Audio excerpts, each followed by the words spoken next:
Storm Warriors by Elisa Carbone. Selection illustrated by James Ransom.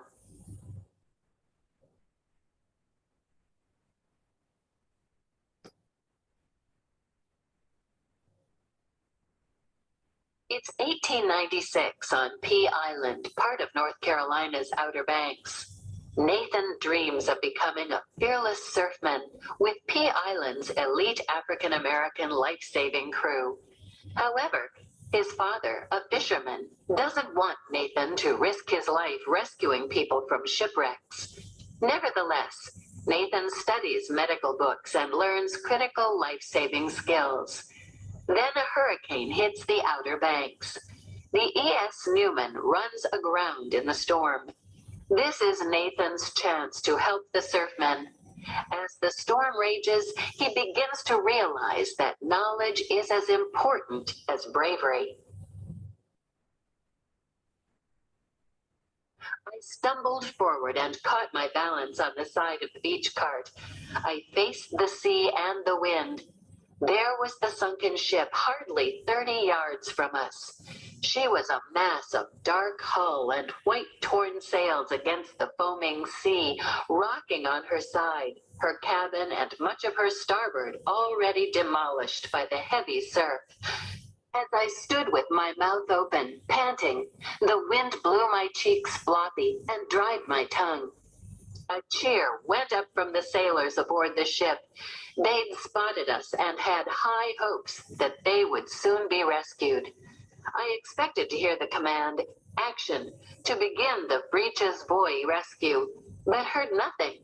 It took me a moment to realize what Keeper Etheridge must already have figured out. Our equipment was useless. There was no way to dig a hole for the center.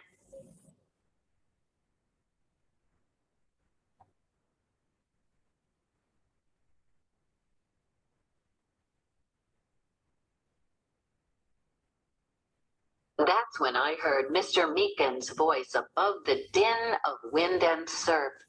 "Those waves won't stop me from swimming through them. They're all blown over, hardly taller than a man," he said. Swim? Swim out into that raging sea? I stood rigid and watched as Mr. Etheridge pulled a large-sized shot line out of the beach cart and helped Mr. Meekins tie it around his waist. Mr. Pooh was tied in as well, and the heaving stick, attached to its own line, was secured to Mr. Meekins' body. The wind shoved at me and buffeted my ears. It was unthinkable what these men were doing. Violence swirled around us, a deadly churning mix of wind and sea, and these two surfmen were walking into it.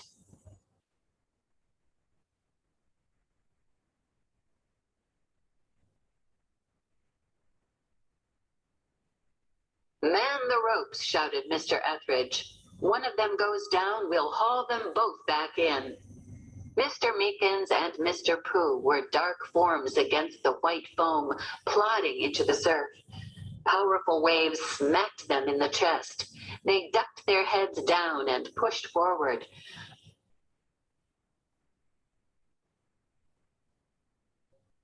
I watched with a sick feeling in my stomach as the realization crept over me.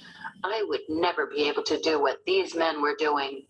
The words of their motto ran through my head. "You have to go out, but you don't have to come back."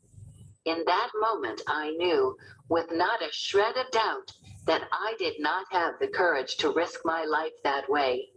The dream and all the months of hoping blew away as quickly as the foam off the waves. William and Floyd and Daddy were right. I would never be a surfman.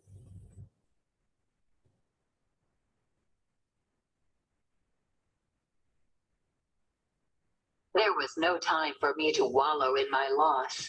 The men were paying out the ropes, and I was a fisherman, here to help. I took hold of one of the ropes.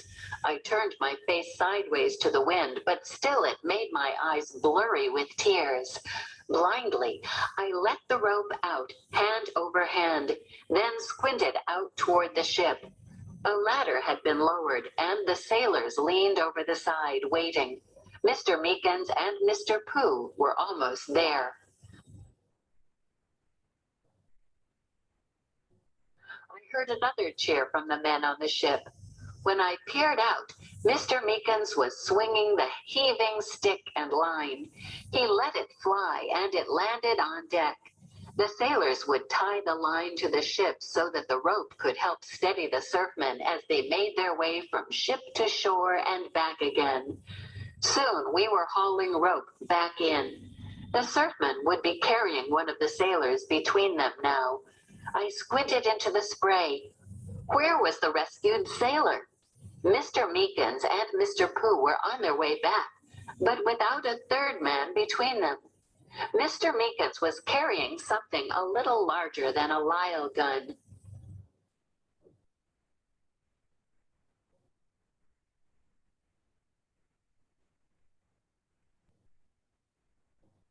What in the world could be more important to save off that ship than the lives of the men on board?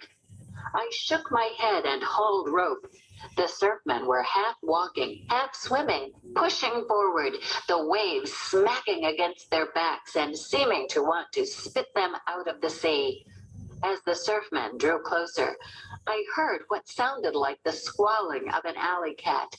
Mr. Meekins handed over this bundle and shouted, "Get it into dry blankets before it goes blue." The bundle was passed from man to man until it was handed to me, and I found myself looking into the terrified eyes of a screaming child.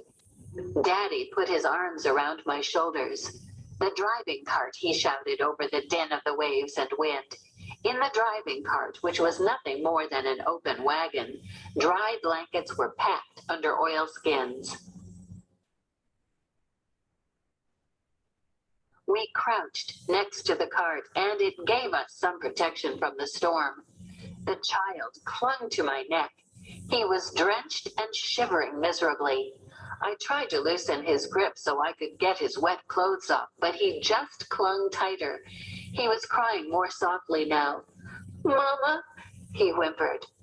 I gave Daddy a pleading look. What if his mother had already been washed overboard and drowned? Daddy stood, cupped his hands around his eyes, and looked in the direction of the ship. "They're carrying a woman back now," he said. "Your mama is coming," I told the child. He looked to be about 3 or 4 years old, with pale white skin and a shock of thick brown hair. "Let's get you warm before she gets here."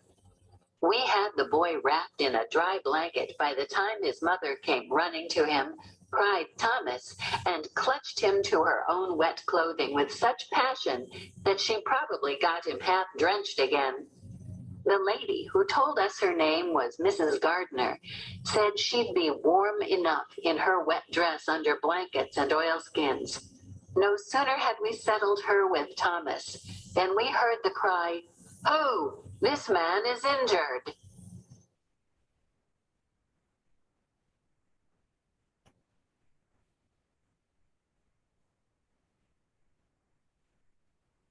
I ran to see. A young sailor had just been delivered by the surfmen. Blood dripped from his head and stained his life preserver. His lips were a sickly blue. He took 2 steps, then collapsed face first into the shallow water.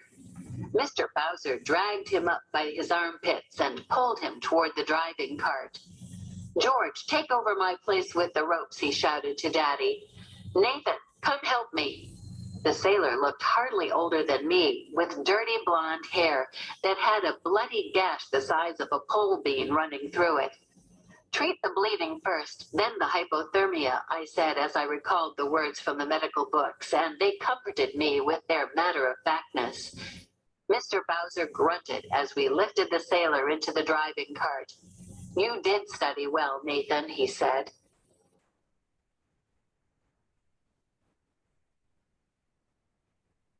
Mr. Bowser sent me for the medicine chest. Then I held a compress against the man's head wound, while Mr. Bowser began to remove his wet clothes. That's when Mr. Bowser seemed to notice Mrs. Gardner for the first time. Ma'am, we're going to have to. He cleared his throat. This boy's hypothermic, so his wet clothes have to. Mrs. Gardner rolled her eyes in annoyance. Oh, for heaven's sake, she exclaimed. She immediately went to work to pull off the man's boots, help Mr. Bowser get the rest of his clothes off, and bundle him in a dry blanket. Are there any other injured on board? Mr. Bowser asked as he wrapped a bandage around the man's head. No, only Arthur, she said. He took quite a fall when the ship ran aground.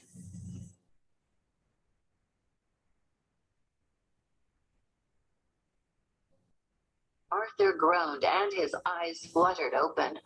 I'm cold, he complained. Suddenly there was a commotion at the ropes.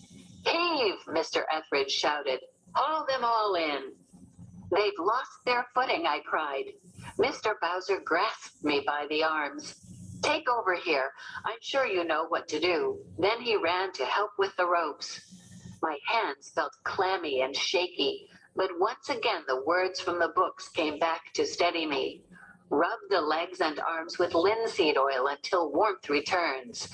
I rummaged in the medicine chest, found the linseed oil, and poured some into my palm. This will warm you, sir, I said loudly enough to be heard over the wind. Arthur nodded his bandaged head and watched nervously as I rubbed the oil into his feet and calves, then his hands and arms. He gave Mrs. Gardner a quizzical look. Ain't he young to be a doctor? He asked her. She patted his shoulder and smoothed the hair off his forehead. He seems to know what to do, dear, she said. I am warming up, he said. I lifted the lantern to look at Arthur's face and saw that his lips were no longer blue.